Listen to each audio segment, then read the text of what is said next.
حضرت واصف علی واصف رحمۃ اللہ کا بڑا پیارا جملہ ہے کہ پریشانی حالات کی وجہ سے نہیں خیالات کی وجہ سے ہوتی ہے. ہماری پریشانیاں ہماری غلط فہمیاں ہوتی ہیں. ہم نے غلط پیمانے بنا لیے خوش نصیبی بد نصیبی کامیابی اور ناکامی کے. قرآن پاک میں اللہ تعالیٰ ارشاد فرماتا ہے کہ میں جب ہم ایمان لے آئے, جب ہم نے کلمہ پڑھ لیا تو اب اللہ نے کہہ دیا ہے کہ میں آزماؤں گا بھوک سے اور خوف سے. خطرناک بھوک کون سی ہے کہ خواہش بھی اور پوری بھی نہ ہو رہی ہے. خوف کیا ہے کہ جو حاصل شدہ چیزیں ہیں وہ چھن نہ جائے. آج آپ دیکھ لیں کہ آرزویں بڑھتی جا رہی ہیں, کمپیریزن بہت زیادہ ہو گیا.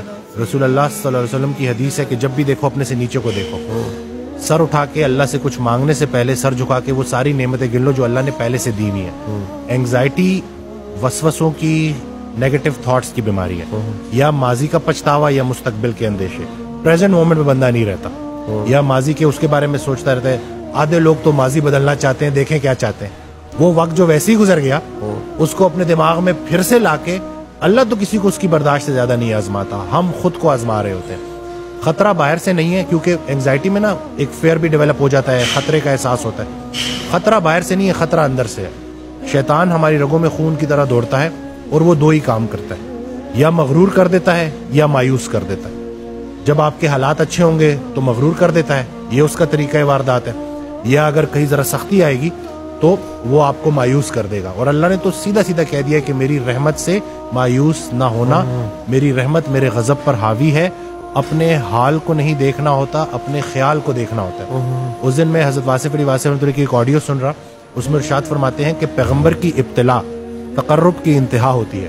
جتنا پیغمبر تکلیف میں ہوتا ہے اتنا اللہ کے قریب ہوتا ہے. اللہ کی تقسیم امیر اور غریب کی نہیں ہے, خوشی اور غم کی نہیں ہے, قریب اور دور کی ہے. وہ ایک اور جگہ ارشاد فرماتے ہیں کہ اللہ کے راستے کی سب سے راز کی بات یہ ہے کہ مشکل میں بھی آسان رہتا ہے. دیکھیں, چھوٹے ڈر کو بڑا ڈر ختم کرتا ہے. ہم دنیا کو لے کے الجھ گئے ہیں. رسول اللہ صلی اللہ علیہ وسلم کی حدیث ہے کہ یہ دنیا جو ہے نا کافر کے لیے جنت ہے اور مومن کے لیے قید خانہ ہے. ہم نے جو ہمارا مضمون تھا نا وہ ڈپارچر کا تھا, ہم ارائیول کو لے کے بیٹھ گئے اور یہاں سے نکلنا ہی نہیں چاہتے. قید خانے کی سب سے بڑی نشانی یہ ہوتی ہے کہ جب بھی انسان اس سے نکلے تو خوشی خوشی نکلے. تو فضل یہ نہیں ہے کہ انسان موت سے بچ جائے, فضل یہ کہ موت آسان ہو جائے. جو زندگی اللہ نے رکھی ہے آسانی کے ساتھ, اللہ کی ذکر کے ساتھ, رسول اللہ صلی اللہ علیہ وسلم کی محبت کے ساتھ اور انسان کی خدمت کے ساتھ گزرے. یہ جو ہم آرٹیفیشل ہو گئے نا, مصنوعی ہو گئے, کہ جیسے ابھی آپ نے بڑی پیاری بات کی کہ آدھا مسئلہ تو سننے سے حل ہو جاتا ہے. ہم سفر ہم خیال ہو جائے تو منزل آسان ہو جاتی ہے. اکثر آپ ہاسٹل لائف سے مجھے یاد آتا ہے کہ آپ لیٹے ہوئے ہو اور آپ نے کوئی ضروری جو ہے چیزیں لینے جانا ہے, اور آپ کہتے ہو کہ دوست کو کہتے ہو کہ یار میں نے بازار تک جانا ہے لیکن بڑا تھکا ہوں, اور وہ ایک دم سے کہتے کہ چل یار میں بھی تیرے ساتھ چلتا ہوں. وہ بس اتنا کہہ دینا کہ چل یار میں بھی تیرے ساتھ چلتا ہوں, تو پتہ نہیں کہاں سے ہمت آ جاتی ہے. تو ہم انسان جو ہے نا انسانوں کے لیے بنے ہیں, انسانوں کی خدمت کے لیے بنے ہیں. ہم مطلب لوگوں نے کیا کیا ہے, لوگوں نے انسانوں کو رد کر کے ان مشینوں کا سہارا لیا. جم کو میں اسی لیے بھی ریکمینڈ کرتا ہوں کہ جم میں ایک سوشل سپورٹ بن جاتی ہے, ایک جم کا اپنا انوائرمنٹ ہوتا ہے, آپ ریگولر بیسس پہ آ رہے ہوتے ہو, سلام دعا بھی لوگوں سے ہو رہی ہوتی ہے, مرر میں آپ کو جو ہے ریزلٹس بھی نظر آ رہے ہوتے ہیں. تو یہ اس وجہ سے نا وہ ایک سپورٹ مل جاتا ہے ان اینگزائٹی ڈپریشن کے پیشنٹس کو, کہ جو گھر میں ایک جگہ ایک کونے میں بیٹھے ہوئے ہیں, اور اب وہ جو تنہائی ہے نا وہ ان کے لیے سب سے خطرناک ثابت ہو رہی ہے, کیونکہ اب جو ایک فارغ بندہ ہے وہ جو ہے شیطان کے پورے کنٹرول میں ہوتا ہے, اور وہ پھر ان تھاٹس سے نکل نہیں پاتا. سب سے بڑی ایڈکشن جو ہے نا وہ نیگیٹو تھاٹس کی ہے. اینگزائٹی ڈپریشن جس نے گزارا ہو اس سے پوچھیں کہ یہ کس حد تک خطرناک ہوتی ہے. ایکسرسائز کچھ ہارمونلی بھی چیزیں چینج کرتی ہے, یہ بھی میں بتا دوں. ایکسرسائز ہوپ مالیکیول ریلیز کرتی ہے. جب ہم مسلس کو کانٹریکٹ کرتے ہیں تو ہوپ مالیکیول ریلیز ہوتا ہے جس کے اینٹی اینگزائٹی اور اینٹی ڈپریسنٹ افیکٹس ہیں. یہ جو لیکٹک ایسڈ ریلیز ہوتا ہے جو ہمارے جب ہم رننگ کر رہے ہوتے ہیں یا ایکسرسائز کر رہے ہوتے ہیں اور ہمارے مسل جل رہے ہوتے ہیں, یہ لیکٹک ایسڈ پروڈیوس ہو رہا ہوتا ہے, یہ لیکٹیٹ برین میں جا کے اینٹی اینگزائٹی افیکٹ دیتا ہے. تو یہ جو ایکسرسائز ہے نا کہ مشقت, یہ تھوڑی دیر کے لیے تو ہمیں ذرا بھاری لگتی ہے, لیکن اس کے جو مینٹل ہیلتھ کے اوپر بینیفٹس ہیں نا وہ کوئی بھی جا کے دیکھ سکتا ہے, ریسرچ آرٹیکلس پڑھ سکتا ہے کہ دنیا کتنا اس کے اوپر کام کر رہی ہے. ہمیں تو دین اسلام اللہ نے دیا تھا جو ہماری اسٹرینتھ تھی, ہم انفارچونیٹلی اس کو سمجھ نہیں پائے. قرآن ہم نے ترجمے سے نہیں پڑھا, اور ہماری شاید وہ پرائیورٹیز ہی چینج ہو گئی ہیں کہ ہم جو اصلی خوشی ہے نا اس کو نہیں محسوس کر پاتے, اور ہم نے بے جان چیزوں میں اپنی جان اٹکائی ہوئی ہے. اس لیے بیماریاں اور یہ پریشانیاں آ گئی. جتنا آپ اللہ کے قریب ہوگے اتنا آپ انسانوں کے قریب ہوگے. بلکہ حضرت واصف علی واصف رحمۃ اللہ کی ایک آڈیو میں نا بڑی انہوں نے پیاری بات کی کہ جب بھی رات کو سونا, اللہ نے تمہیں کسی مقصد سے بھیجا, بے مقصد نہیں بھیجا. تو رات کو سونے سے پہلے خود سے کویشچن کیا کرو کہ کیا میری ذات لوگوں کے لیے بے ضرر ہے؟ اگر ہے تو مبارک ہو, دین کی ابتدا ہو گئی. پھر اگلا کویشچن کرو کہ کیا میری ذات سے لوگوں کو نفع ہو رہا ہے؟ اگر تو جواب ہاں میں ہے تو مبارک ہو, دین مکمل ہو گیا. دین کی ابتدا بے ضرر ہونے سے ہوتی ہے اور انتہا فائدہ بخش ہونے سے ہوتی.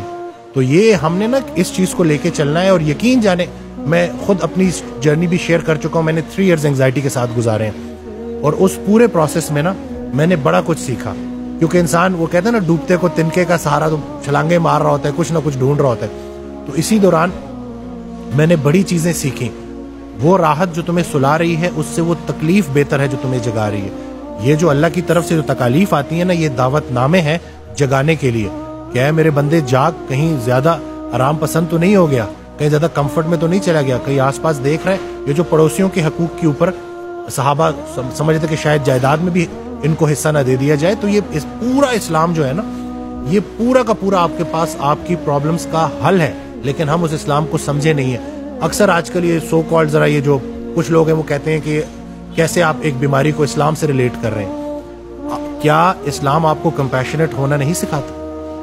کیا اسلام آپ کو ایمپتھی نہیں سکھاتا؟ کیا اسلام آپ کو ایکسرسائز کرنا نہیں سکھاتا؟ کیا اسلام آپ کو روزہ رکھنا نہیں سکھاتا؟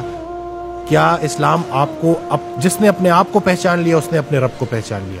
پہلے اپنی خدمت کرنی ہے پھر دوسروں کی کرنی ہے. تو یعنی کہ خود سے غافل والے جو مطلب قوی مومن بہتر ہے اللہ کی نظروں میں ضعیف مومن سے. یعنی کہ اللہ کو بھی وہ مسلمان پسند ہے جو پہلے اپنی خدمت کرتا ہے, جس نے اپنے آپ کو اس قابل کر دی. تو انہی چیزوں کو اگر ہم سمجھیں گے نا تو ہم کوئی اسلام کو معاذ اللہ کوئی ایسا نہیں سمجھ رہے کہ جیسے ہم بیماری سے نظر ہٹا رہے ہیں. ہم یہ کہہ رہے ہیں کہ اگر ہم اسلام کو پراپر سمجھ جائے تو بنانے والے نے ہی ہمیں اسلام دیا ہے نا, تو اس نے پورا مکمل ایک ترتیب ہمیں بنا کے دی ہے. بس ذرا سا ہم اس کے اوپر عمل کرنا شروع کریں گے تو انشاءاللہ ہماری زندگیوں میں آسانی ہے. واصف علی واصف رحمۃ اللہ سے ایک شخص نے پوچھا کہ مجھے کیسے پتہ چلے گا کہ اللہ مجھ سے کتنا راضی ہے؟ انہوں نے جواب دیا کہ جتنا تم اللہ سے راضی ہو اتنا اللہ تم سے راضی ہے. خود سے پوچھو کہ کہیں تم نے اللہ سے گلے تو نہیں شروع کر دیے؟ پہلے تھوڑا انعام ہوئے ہیں اللہ کے آپ کے اوپر. ہمارا سب سے بڑا مسئلہ یہ ہے کہ ہم کمپیریزن کر رہے ہیں. Comparison is a colour of joy. ہم جب تک کمپیریزن نہیں چھوڑیں گے ہم نے موجود ہمیں پہ راضی رہنا. بلکہ نفس مطمئنہ کے متعلق ان سے کویشچن ہوا نا کہ یہ کیسے اچیو کی جا سکتی ہے, یہ ہے کیا؟ تو انہوں نے ایگزامپل دی کہ مثال کے طور پہ اللہ تعالیٰ آپ کو 2 دن کے لیے آپ کی زندگی کا کنٹرول دے اور 2 دن بعد وہ کنٹرول واپس لے اور آپ سے پوچھے کہ کیا کیا بدلا, اور آپ بولو کہ یا اللہ آپ سے بہتر میری زندگی کون چلا سکتا ہے, جوں کی تو واپس لوٹا دی. تو یہ نفس مطمئنہ ہے. اور یہ اگر ہم سمجھ جائیں نا کہ اللہ تعالیٰ ہمیں جس مشکل سے گزار رہا ہے, نہیں آتی کوئی پریشانی اس وقت تک جب تک وہ بڑی پریشانی کو ٹالنے نہ آئی ہو. ایمان وسوسے کی نفی کرتا ہے. جتنا اے ایمان والوں مزید ایمان لے کے آؤ. یہ کیوں ہے؟ کیونکہ جب تک یہ لائف ہے نا ٹرائلز آتے رہیں گے, مشکلات آتی رہیں گی, آسانی آتی رہے گی. جس نے اندھیرا نہیں دیکھا وہ روشنی کو کیسے دیکھ پائے گا؟ یہ دونوں, خیر کا خالق بھی اللہ ہے, شر کا خالق بھی اللہ ہے. بہت سارے لوگ نا جو گناہوں میں مبتلا ہو جاتے ہیں اور پھر وہ نا امید ہو جاتے ہیں, کیونکہ گناہ کے ذریعے شیطان کیا کرتا ہے کہ آپ کا دعاؤں پر سے یقین چھین لیتا ہے کہ اتنے گناہ ہو گئے اب کیا ہو سکتا ہے. حالانکہ اللہ تعالیٰ قرآن میں آپ کو بالکل ڈیفرنٹ بات بتا رہا ہے. وہ تو یہ تک کہہ رہا ہے کہ میں چاہوں تو تمہاری برائیوں کو نیکیوں میں کنورٹ کر دوں. تو تمہیں کس چیز نے جو ہے پریشان کیا ہوا ہے؟